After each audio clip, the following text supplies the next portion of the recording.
welcome to this week's video. This week we're looking at trees. Looking at the ways in which we can simplify and deal with their complexity. When we begin looking at trees, it's a good idea to think about them as shapes. A little bit like when we're thinking about our compositional shapes that we use in the landscape, we can start to treat and think about general shapes when we look at different species of trees. So there are 7 shapes that we can consider when we're looking at the structure of a tree. The first one is when we think about and look at a round tree that has a round form to it.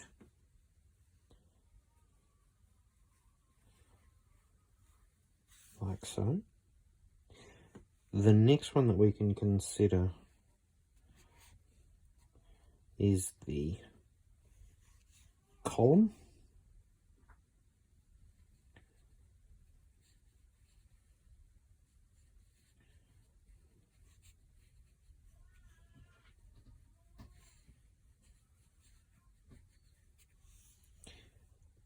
The next one we would talk about is the oval.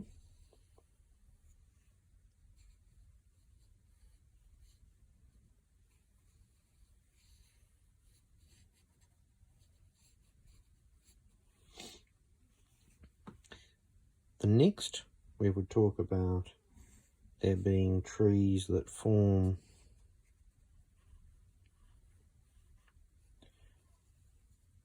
conical type shapes.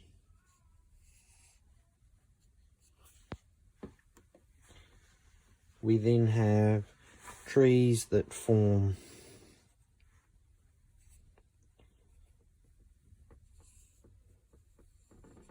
fan shapes, like so.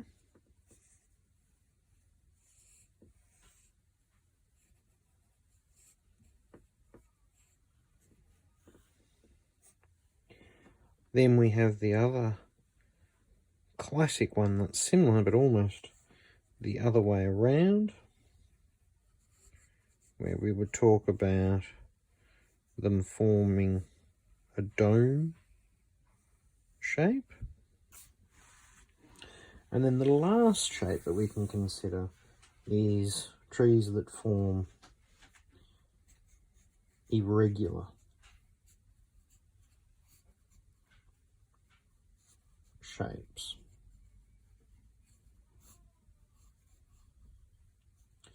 Nothing that sort of fits to any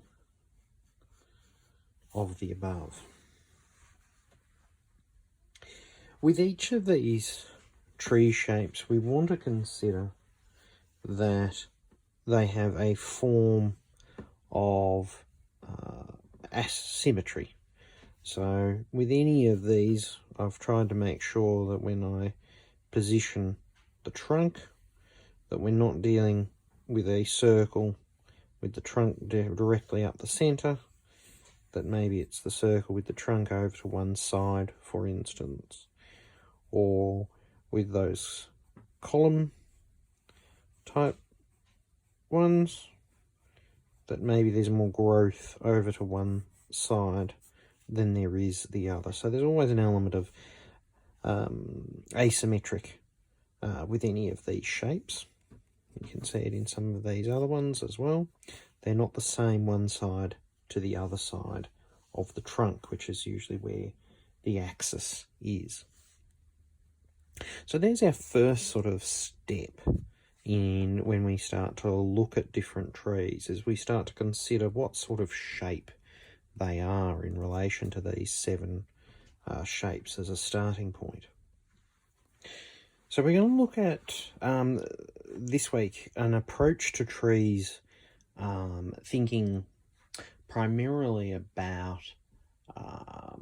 from a sketch perspective, but also not just sketching in pencil, but also an approach that's suitable then for sketching in watercolour and even oil or acrylic as well, and it's a good basis for implementing and using trees within the landscape, or when you're painting landscapes, your approach to trees.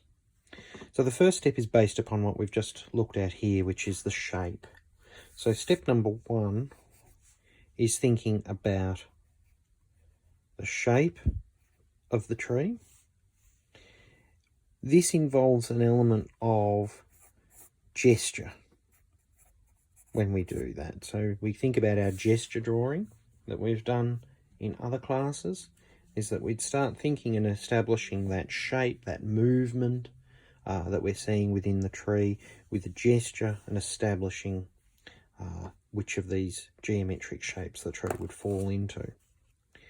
Step number two is to apply tone, so that we start to implement that there is some tonal variety, and that can be quite simple, just a matter of one tone, a light and a dark. And then the third step is to put in the accented darks.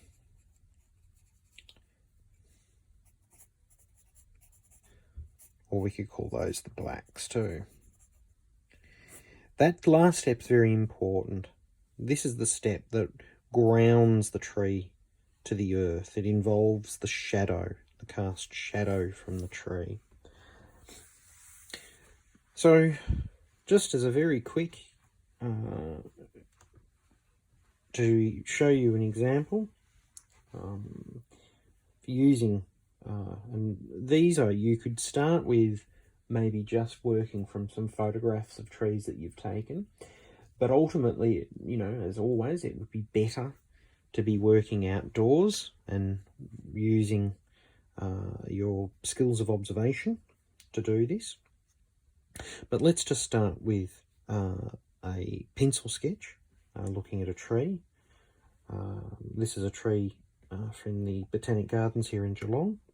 I'd talk about it as filling into a dome type sort of shape.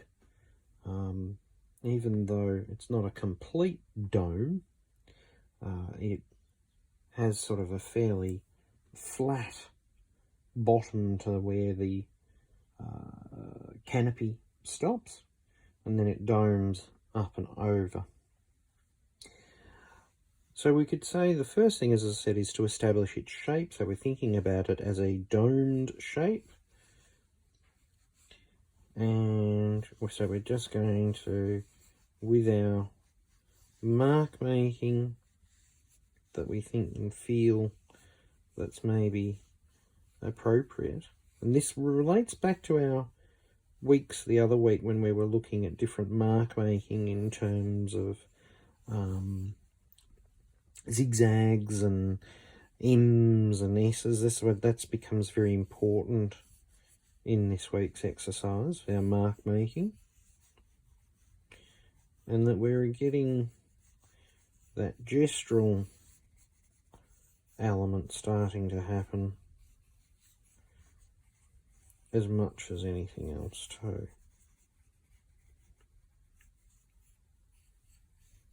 So we've established sort of a shape in a gestural way. We're then going to apply the element of tone. So that's where we can then start to maybe chase some of those darker areas. And I'm going to just work with a similar type sort of mark that I was making, that sort of round. And so all I'm doing, I'm using an HB pencil, and I've just pressed harder.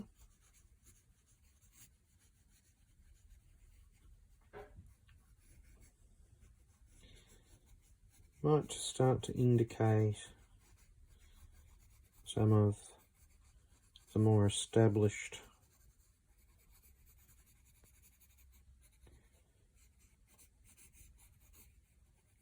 branches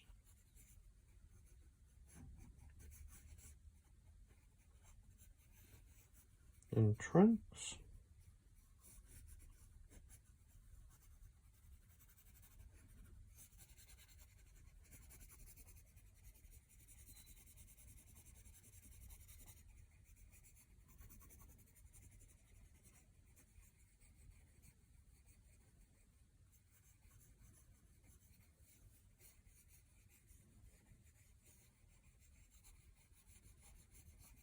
And by applying tone, it starts to give the tree a sense of form. It starts to give it a sense of roundness.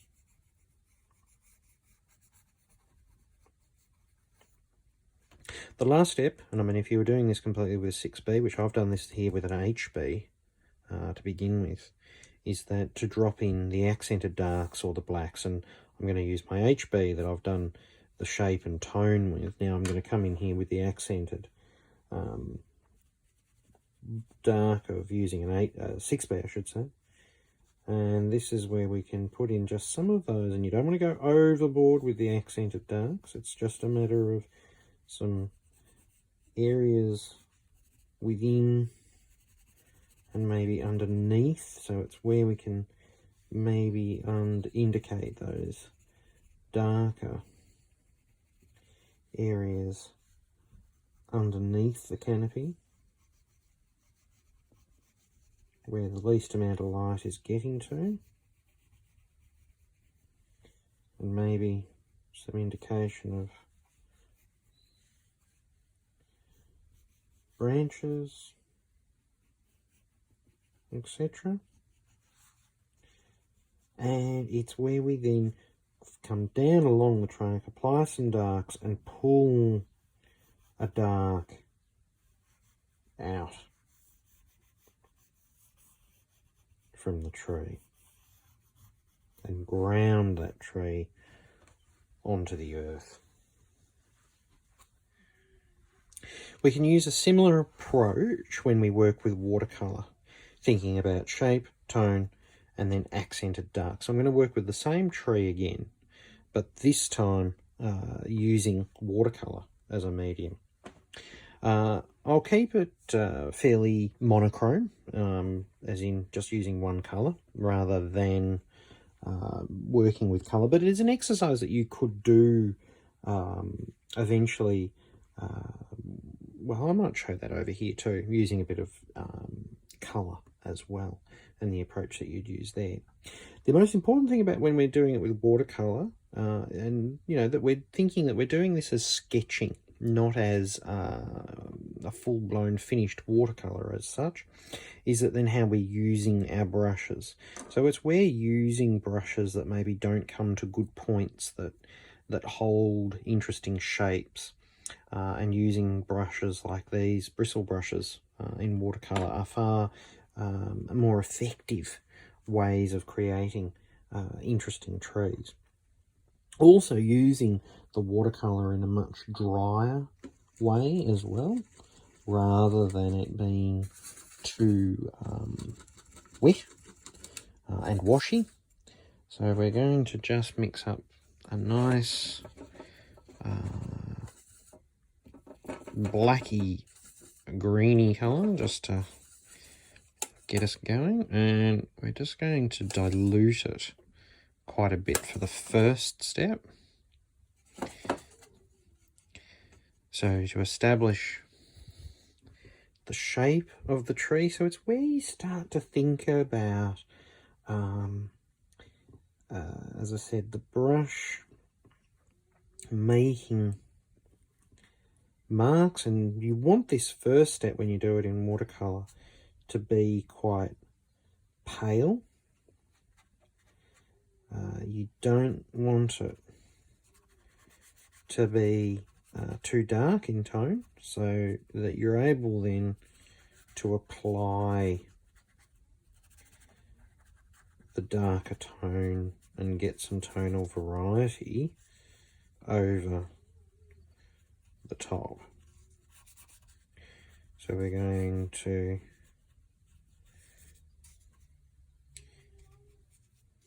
establish the shape, and at this stage I'm also going to start to join it onto the ground. We're then going to work into our darker tone.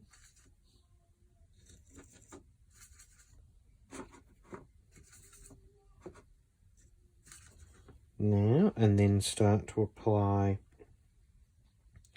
that. And depending on, you know, when you do it, if you apply it whilst areas are still wet, you're going to get bleeding and some interesting things happening.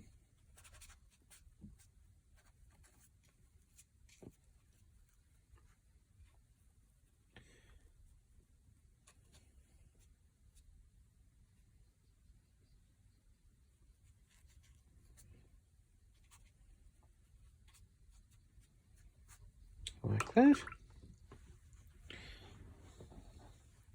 And then we want to apply the dark.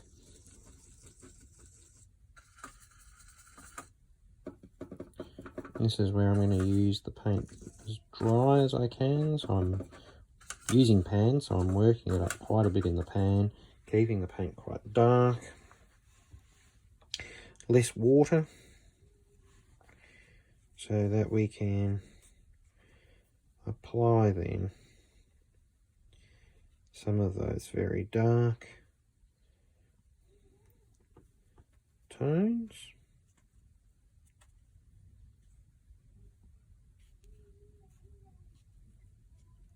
Maybe a few indications of some branches. And again, if I let this dry a little bit more, it would change the effect too.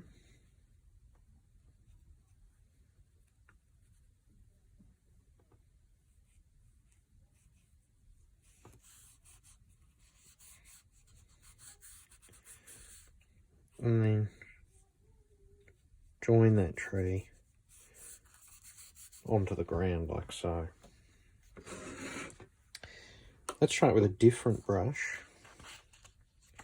and this time incorporating a few colours so that you've got to see then that difference of working with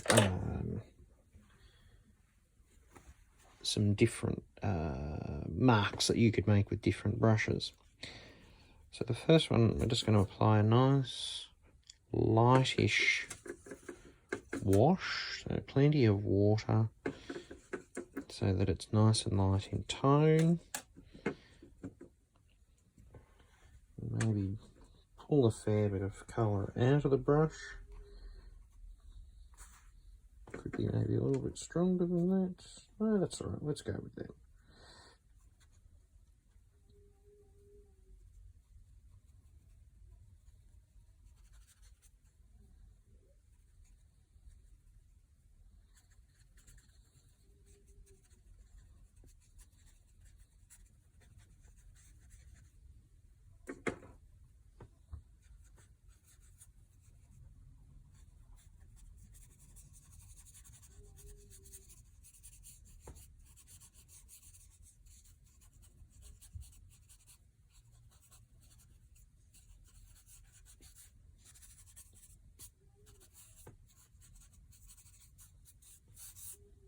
Like so. And then going to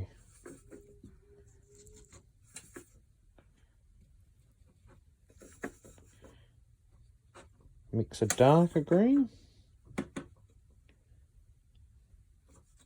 and work over now and into that with that darker green.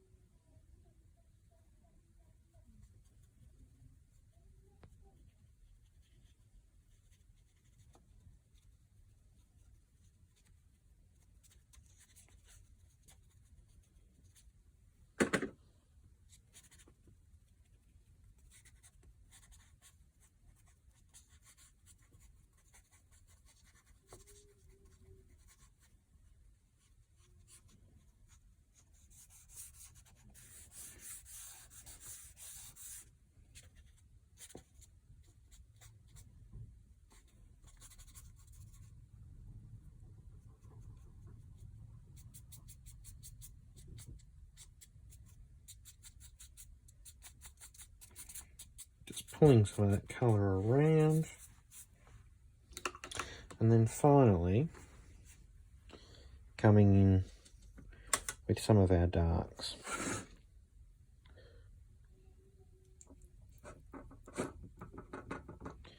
this is where we can use the brush in maybe different ways. I'm going to come in mainly with more browns and things.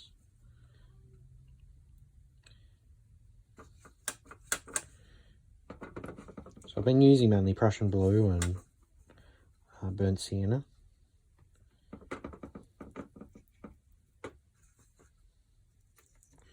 A little bit of cad yellow here and there. I'm giving that all just a bit more of a chance to dry too as I come in. So I'm using the brush and its point to apply some darker tones, starting to indicate different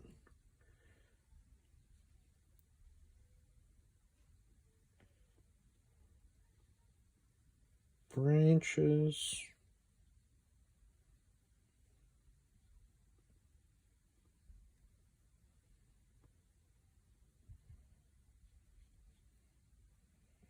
And also that all important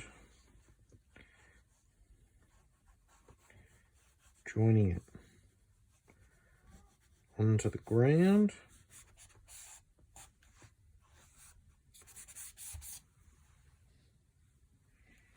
And that's where our colour starts to maybe be a little bit dry. And then come in maybe with a few darker marks under the tree like so.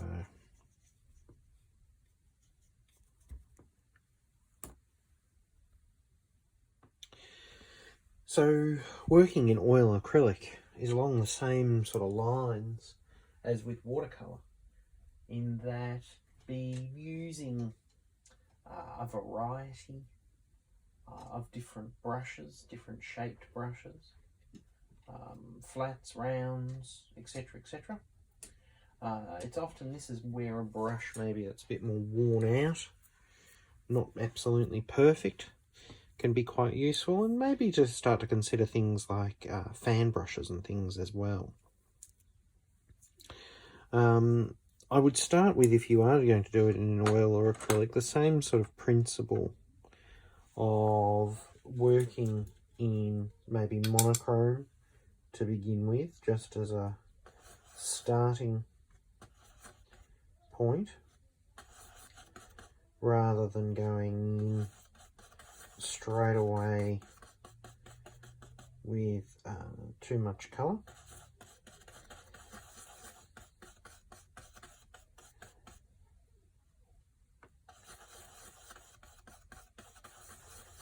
So we'll do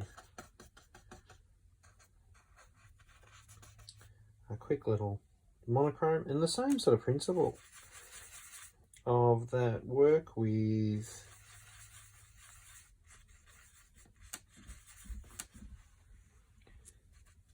some very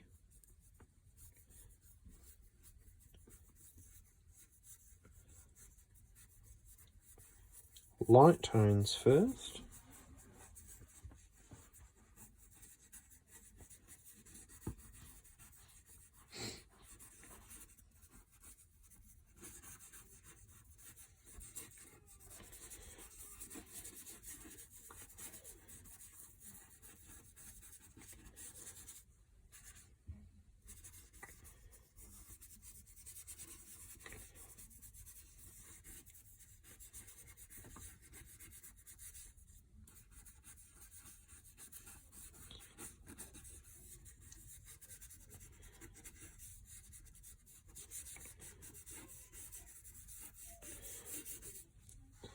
Then come in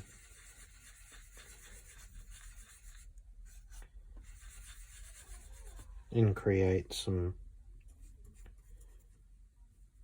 tone.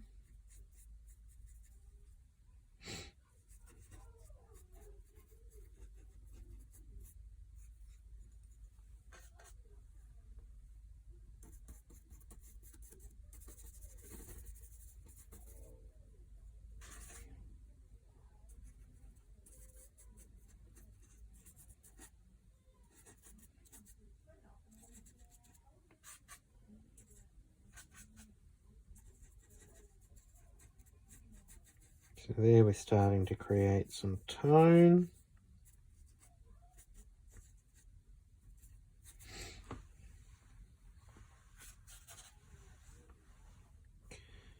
Again, this is where we might start to indicate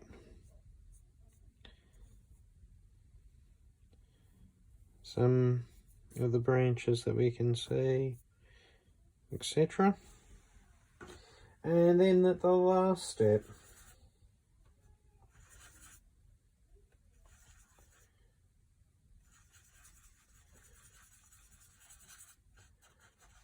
come in with those darks.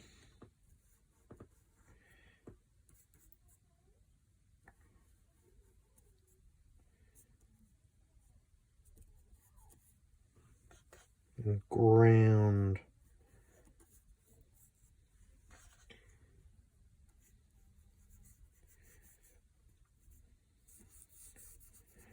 that tree onto the earth.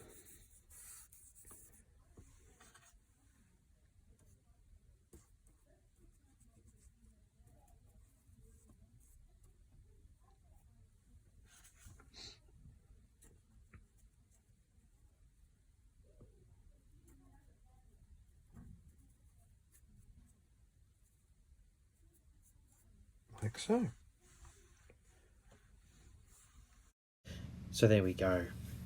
Get out there, draw some trees, paint some trees, keep it simple, thinking about the importance of that silhouette.